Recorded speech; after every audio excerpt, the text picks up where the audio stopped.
Bonjour chers élèves. Aujourd'hui nous allons voir un cours qui s'intitule « Du prince de la Renaissance au roi absolu ».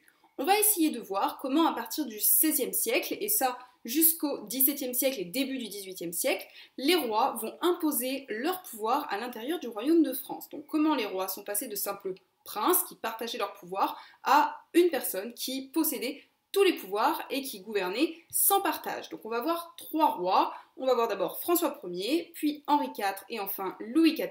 Le premier roi qui va nous intéresser, c'est François Ier. Il a régné entre 1515 et 1547. Il est le cousin et le gendre de Louis XII et il a accédé au pouvoir donc en 1515 et il a pris comme nom François Ier. Vous avez deux portraits qui sont donc deux portraits du roi. Ici on est sur une enluminure qui est plutôt une enluminure de type médiéval où on a le roi qui est donc dans une position royal, il est assis sur son trône, il est vêtu avec tous les attributs de la royauté, et ensuite on a un second portrait qui là représente François Ier dans une posture qui est beaucoup plus moderne, donc on voit là qu'il y a déjà une évolution, rien qu'en termes de peinture, sur la façon dont les rois se faisaient représenter. Alors, dans le premier portrait, on voit bien que le roi, donc, il est sur son trône, il a à la main un sceptre, la main de la justice, également une couronne, le manteau qui est fleur de lysée, en gros c'est le manteau bleu qui est dans la couleur du roi, avec les fleurs de lys qui symbolisent la royauté, et il porte également un collier, qui est le collier de l'ordre de Saint-Michel. Dans le second portrait, on va avoir donc François Ier, qui est représenté avec deux beaux habits, qui représentent sa fonction de noble. Il a également toujours l'épée entre ses mains, symbole donc de royauté, également le collier. François Ier est un roi guerrier. Dès le début de son règne, il se lance dans de grandes expéditions militaires et il renoue avec la tradition guerrière. Il va remporter une célèbre victoire à Marignan en 1515 en Italie et il va s'emparer du duché de Milan, ce qui fait que dès le début de son règne, il est déjà affiché comme étant un roi guerrier. Et durant son règne, il va être en conflit assez permanent avec Charles Quint, qui gouvernait la majorité de l'Europe occidentale à cette époque. François Ier, c'est également un roi administrateur. Il exerce un pouvoir et une autorité de manière assez incontestable sur ces sujets, même s'il a des ministres pour contrebalancer son pouvoir, en tout cas pour le partager. Il soumet les seigneurs et il leur impose son autorité sur l'ensemble du royaume. Il va également agrandir le domaine royal grâce à ses victoires militaires. Il signera aussi un contrat avec le pape en 1515 qui l'autorise à nommer les évêques et les abbés dans le royaume, ce qui veut dire que là il a une fonction qui est également religieuse en plus d'avoir une fonction politique.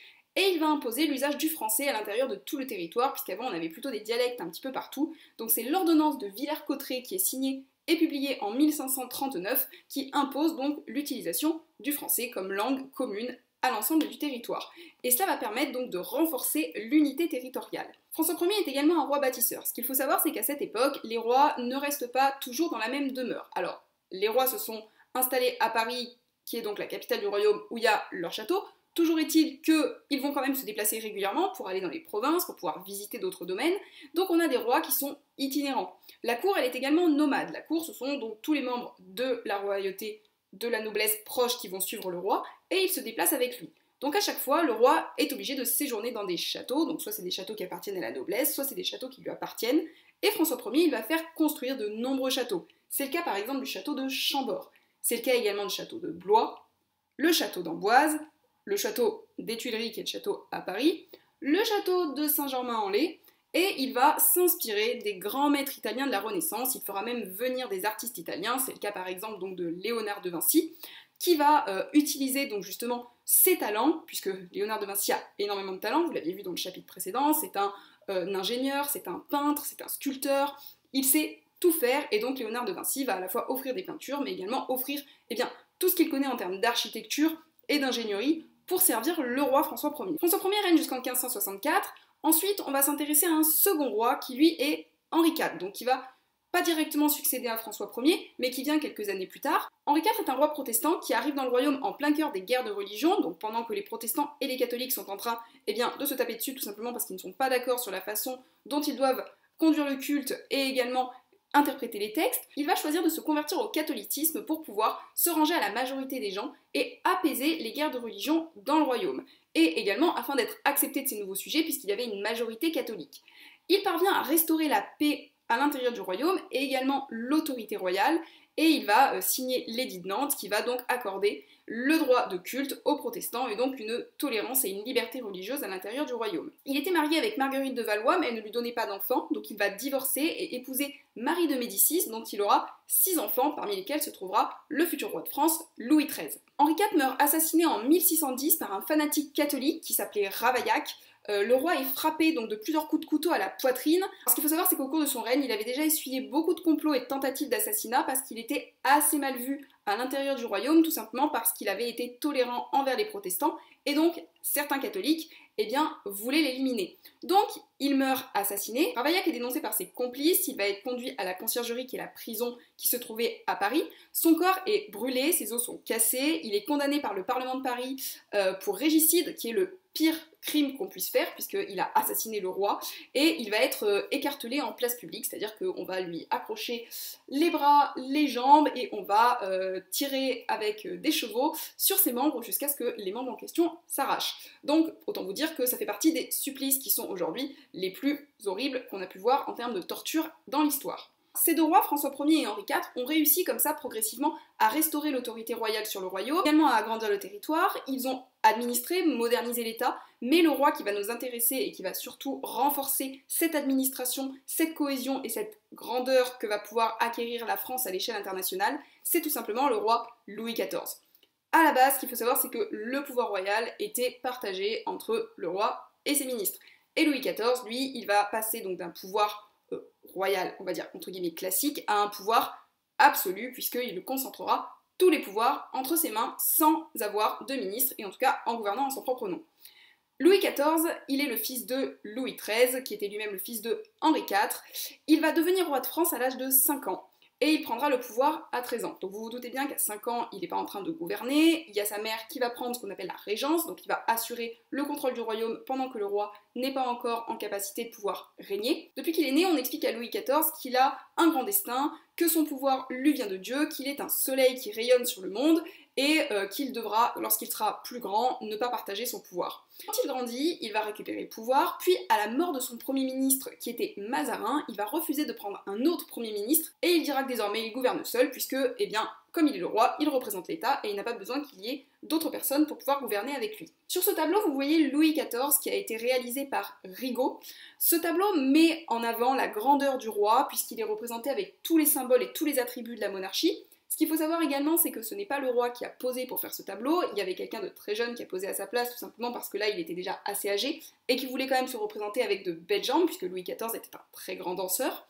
Vous allez retrouver sur ce tableau une colonne de marbre qui symbolise la puissance et l'autorité royale, également le trône qui est juste derrière, qui est le symbole de pouvoir, évidemment le symbole monarchique.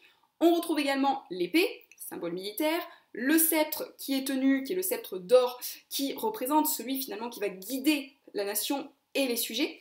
Vous allez avoir également la main de justice qui représente le pouvoir judiciaire, évidemment la cape sur laquelle vous allez vous retrouver avec la couleur bleue qui est toujours le symbole de royauté et la fleur de lys. Donc l'idée c'est véritablement de montrer la grandeur du roi à travers ce tableau. Et ce tableau, il y en a plusieurs exemplaires qui sont ensuite envoyés aux souverains d'Europe, histoire de bien montrer qui est le roi, puisqu'à l'époque on n'a pas de photographe. Je reviens sur l'enfance de Louis XIV. Louis XIV, ce qu'il faut savoir, c'est que son père est décédé lorsqu'il avait 5 ans, et la régence du royaume, donc je vous disais, elle a été confiée à sa mère qui était Anne d'Autriche, qui a bénéficié des conseils du premier ministre qui était Mazarin.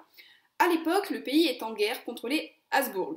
Et pour continuer la guerre, eh bien, les impôts ne cessent d'augmenter. Et les nobles vont finir par se révolter et monter le peuple contre le gouvernement. C'est une période qu'on va appeler la Fronde, pendant laquelle les nobles vont faire des complots et vont tenter d'éliminer le pouvoir royal, et notamment le dauphin de France, futur Louis XIV. Donc le pays va plonger complètement dans une guerre civile. Louis XIV et son frère assistent un petit peu impuissants à la révolte des princes dans le royaume. La régence parvient à restaurer l'autorité royale, mais Louis XIV et son frère resteront complètement traumatisés par cet épisode et par la Fronde, et Louis XIV n'aura ensuite que de cesse de pouvoir faire en sorte de conserver l'autorité sur la noblesse. Ce qui expliquera la manière dont il va se comporter ensuite à Versailles et tout au long de son règne. Louis XIV, il se fait appeler le roi soleil, tout simplement parce que le soleil, c'est l'astre le plus brillant et qui se lève au-dessus du reste des hommes, ce qui est un petit peu à l'image de ce que voulait renvoyer le roi. C'est également un astre qui rayonne, l'idée c'est véritablement qu'il soit au centre de l'univers, qu'on le voit bien, qu'il brille et qu'il rayonne sur sa cour. Selon les historiens qui sont spécialistes de la période et du règne de Louis XIV, il a choisi également de se faire appeler roi soleil, en parallèle avec le dieu grec Apollon, qui était le dieu qui représentait le soleil, et également parce qu'il avait un goût assez raffiné pour l'art antique, pour son esthétique et pour l'idéal du beau et de la puissance, et que l'astre pour lui représentait véritablement son pouvoir absolu et la façon dont il se mettait en majesté. Louis XIV, il hérite du pavillon de chasse de son père, Louis XIII, qui aimait beaucoup donc aller chasser à Versailles, qui se situait à l'ouest de Paris, et il va choisir d'y faire construire un magnifique palais qui est censé représenter sa gloire et sa puissance, qui sera donc le château de Versailles. Au départ, quand il choisit de faire construire ce palais, les gens ne sautent pas de joie, tout simplement parce que Versailles est un endroit campagnard, marécageux, donc personne n'a très envie d'aller y mettre les pieds, sauf que Louis XIV leur répond qu'il fera de Versailles le plus grand château du monde, et que tout le monde de toute manière doit lui obéir, et qu'ils n'ont absolument pas le choix. Il va faire venir à Versailles les plus grands architectes, les plus grands paysagistes, ça va être le cas par exemple d'André Le Nôtre qui est chargé de s'occuper des jardins de Versailles, et il va faire des jardins de style géométrique pour pouvoir refléter le contrôle de l'homme sur la nature. Il fait également venir Lebrun qui est chargé de tout l'intérieur du château de Versailles. C'est un château qui reflète la mise en scène du pouvoir royal. Vous avez tout à Versailles qui est là pour refléter la grandeur du roi. On a beaucoup d'or, on a beaucoup de pierreries, on a une inspiration qui est assez antique, et on va avoir le roi qui va se mettre en majesté et faire en sorte que tous ces mouvements représentent quelque chose. C'est une façon de pouvoir contrôler la noblesse et contrôler sa cour. Il va demander à tous les nobles de venir s'installer à Versailles.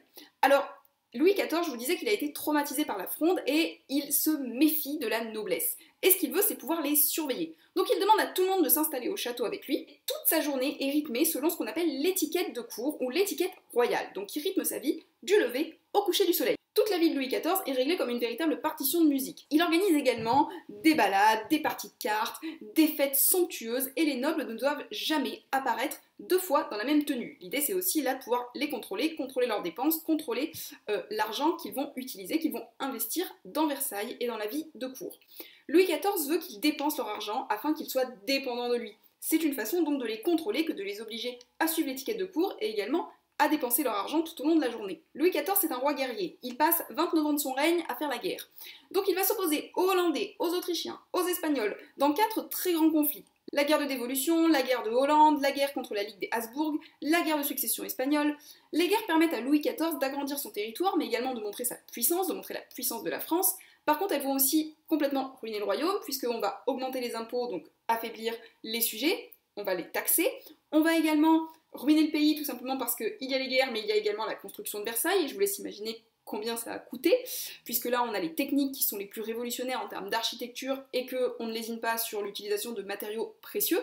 Donc tout cela va affaiblir la France, même si ça va d'un autre côté aussi la faire apparaître assez grande, assez majestueuse à l'échelle internationale. Et il va également, en 1685, décider de mettre fin à l'édit de Nantes qui permettait la tolérance religieuse vis-à-vis des protestants et qui avait été signé par Henri IV. C'est ce qu'on appelle l'édit de Fontainebleau qui met fin à l'édit de Nantes et qui va interdire aux protestants de pratiquer leur culte.